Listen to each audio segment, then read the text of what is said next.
Chapter 7. 4 little sailor boys going out to sea. A red herring swallowed one, and then there were 3.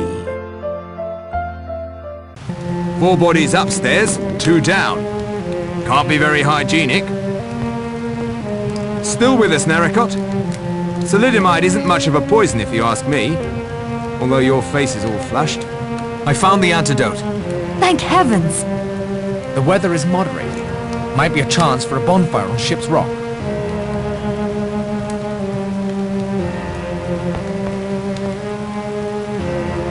Can you give an account of your movements? I followed you and Lombard almost to the top of the stairs. I heard someone below me breathing in the dark, so I stays as still as a church mouse. Then I hear stealthy steps heading down the stairs. This stands investigating, I think. So I creep as carefully as I can back down. I stepped closer and saw the doctor bending over Wargrave. Did you see the gun anywhere? No, but I smelled the cordite from it in the air. One thing I don't understand, that wig on the judge's head, where did that come from? Someone borrowed Miss Brent's grey yarn. She told me it was missing. She was extremely perturbed. Something finally broke through that icy shell of hers, eh? I didn't think it was possible. Owen certainly thinks ahead. Who arrived in the dining room after you? Lombard practically on my heels. Then a few seconds later, Miss Claythorne opened the kitchen door. I found that peculiar. You said you knew something about the history of this island. It was bought by that sailing chap, Elmer Robson. But his wife got seasick, poor dear. Loved the bird watching, but not the boating. An American film star named Gabrielle Steele bought it from them after some scandal or other back in the States. She stuck it out for a couple of years, but must have missed the glamour and excitement of Hollywood because she packed it in. Next, the Admiralty was rumoured to have taken it over for some super secret stuff I could never get a line on. Thing that puzzled me was that I found no record of anybody named Owen buying the place. I was going to get onto his solicitor, Archibald Morris, before coming, but he died last week. Died? What was the cause? Still under investigation, but it sounded like poison to me. That'll do, Mr. Bloor. Cause of death was a bullet? Yes, directly in the center of his forehead. Never had a chance. Can you give an account of your movements? When we heard Miss Claythorne scream, I naturally went with the rest to investigate. I thought the judge was right behind me. I stood there for a moment, wondering whether I should go up or down. While I was there, I heard the shot. I made my way back to the dining room. He was quite dead. Did you see the gun? No. Who arrived in the dining room after you? Mr. Bloor. Yes, then Lombard, and finally Miss Claythorne. From the kitchen. I didn't understand that. If you'll excuse me, Doctor. What happened after you went upstairs? I went to my room, opened the door. A gust of wind blew my candle out. I tried to move toward the French doors to close them when I felt like a hand on my face. Cold, clammy, smelling of the sea. I thought of syrup floating down through the green depths. Oh, Vera. I screamed and ran, stumbling in the dark. I found myself at the service hallway, heard running behind me and rushed in there. Then I made my way down the back stairs every time there was a flash of lightning. There was a shot while I was on the stairs. I went through the kitchen to the dining room.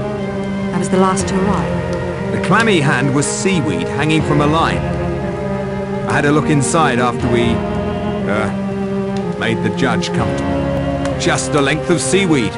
Well, whoever strung it up, combined with the generator failing, made a neat diversion designed to separate us. Did you see the gun anywhere? No, I'm sorry. Can you give an account of your movements? Just for the record, Wargrave was the one so keen on you playing detective, not me. It didn't turn out so well for him, did it? You won't answer my questions. I didn't say that. Just thought it worth pointing out.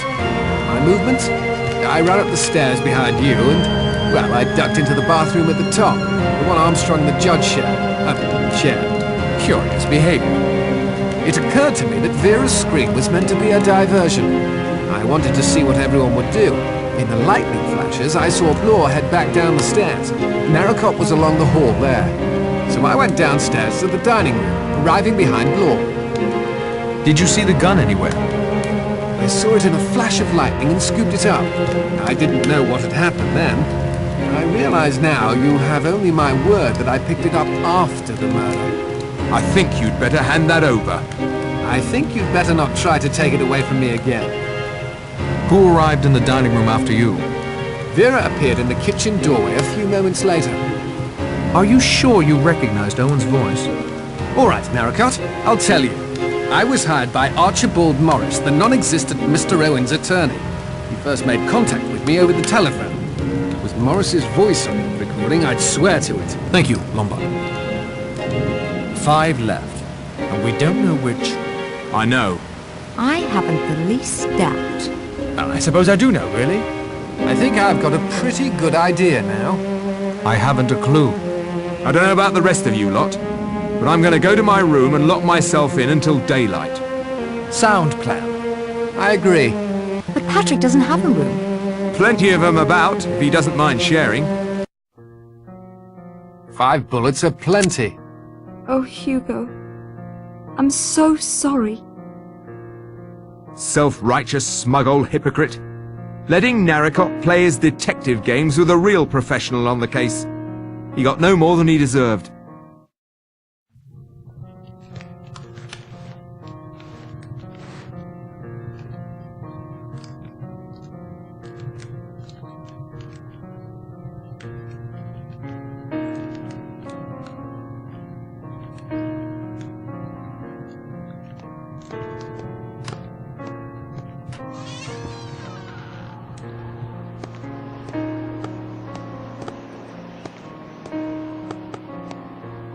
Were you upstairs just now?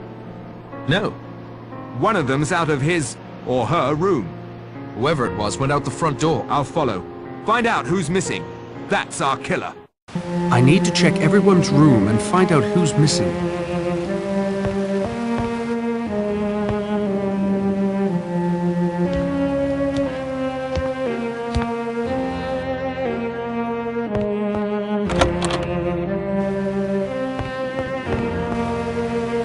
Wargrave's body is missing. Interesting development. One I'd better keep to myself for the moment.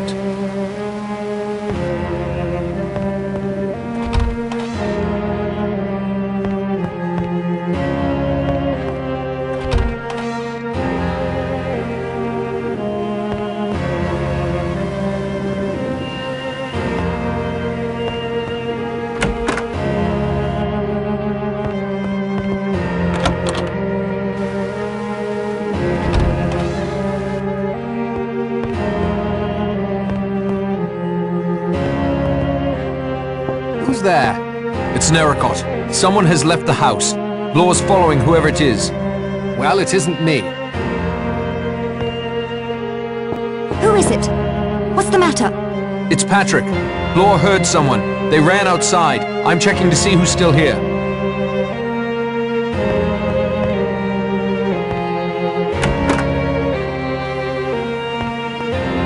Better to let the dead rest in peace.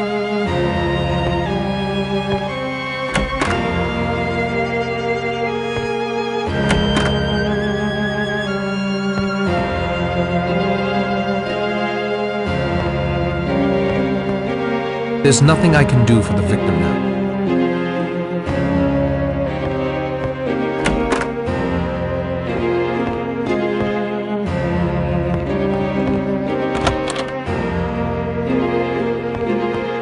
Better to let the dead rest in peace.